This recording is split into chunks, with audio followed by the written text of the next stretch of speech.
Bismillahirrahmanirrahim. Assalamualaikum warahmatullahi wabarakatuh. Ikhwani fillah. Mendengarkan biografi dan kisah para imam mazhab di samping menambahkan kecintaan kita akan Islam juga menyenangkan. Sebagai imam mazhab, Imam Ahmad bin Hambal, Imam Malik, Imam Syafi'i, dan Imam Abu Hanifah, mereka adalah ulama yang cerdas, alim, dan tentu saja jenius. Ada kisah menarik yang menunjukkan kejeniusan Abu Hanifah. Bagaimana kisahnya? Temukan jawabannya pada tayangan ini.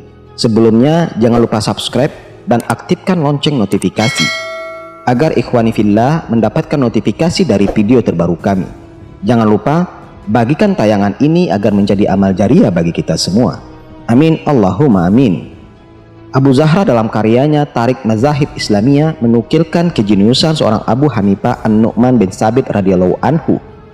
Satu hari Imam Abu Hanifah sedang berada di masjid. Tiba-tiba masuklah Dahak bin Qais, seorang tokoh Khawarij. Orang-orang Khawarij biasanya membunuh orang-orang yang berbeda pendapat dengan mereka, walaupun dalam masalah yang sebenarnya bersifat furu'iyah. Dahak langsung melangkah ke arah Abu Hanifah dan berkata, "Bertaubatlah." Abu Hanifah bertanya, "Dari apa aku mesti bertaubat?" "Dari pendapatmu yang membolehkan tahkim." Tahkim sendiri artinya menjadikan manusia sebagai hakim.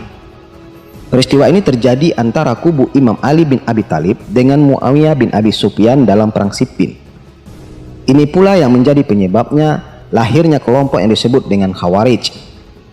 Mereka menolak tahkim itu karena bagi mereka hanya Allah yang berhak menjadi hakim berdasarkan ayat Innal hukma illa lillahi. Abu Hanifah bertanya, "Engkau mau membunuhku atau mendebatku?" "Mendebatmu," jawab Dahak.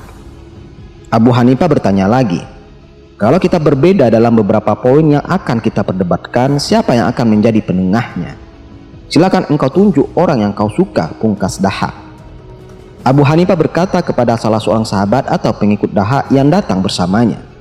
Dia berkata pada orang itu, "Duduklah di sini. Engkau yang menjadi hakim jika nanti di dalam debat terjadi perbedaan pendapat antara kami." Lalu Abu Hanifah berkata kepada Dahak, "Apakah engkau setuju orang ini menjadi penengah di antara kita?" Dahak berkata, "Ya, aku setuju." Kemudian Abu Hanifah berkata, "Ketika engkau setuju, maka sesungguhnya engkau telah menyetujui tahkim." Dalam kisah lain, seorang laki-laki wafat. Sebelum wafat, ia sempat berwasiat untuk memberikan sebagian hartanya kepada Abu Hanifah. Tapi Abu Hanifah saat itu tidak berada di tempat. Masalah ini kemudian diajukan kepada qadhi yang bernama Ibnu Suprumah. Abu Hanifah pun menyampaikan keterangan atau bayyinah dan mendatangkan para saksi atau syuhud bahwa laki-laki tersebut memang telah mewasiatkan sebagian hartanya untuk dirinya. Qadhi Ibnu Suprumah berkata kepada Abu Hanifah, "Apakah engkau bersumpah bahwa saksi-saksimu telah menyampaikan kesaksian dengan benar?" Abu Hanifah berkata, "Aku tidak mesti bersumpah karena saat itu aku tidak berada di lokasi." Qadhi berkata, "Ternyata tidak berguna ilmu kiasmu dalam hal ini, Abu Hanifah." Abu Hanifah berkata, "Bagaimana pendapat Tuan Qadhi seandainya ada seorang yang buta dilukai orang jahat, lalu ada dua orang yang bersedia menjadi saksinya? Apakah si buta mesti bersumpah bahwa para saksinya telah bersaksi dengan benar, padahal ia tidak bisa melihat?" Akhirnya qadhi memutuskan perkara itu sesuai dengan keterangan Abu Hanifah. Begitulah bukti kejeniusan Abu Hanifah. Semoga Allah Ta'ala selalu melimpahkan rahmat dan ampunan bagi beliau. Amin Allahumma amin.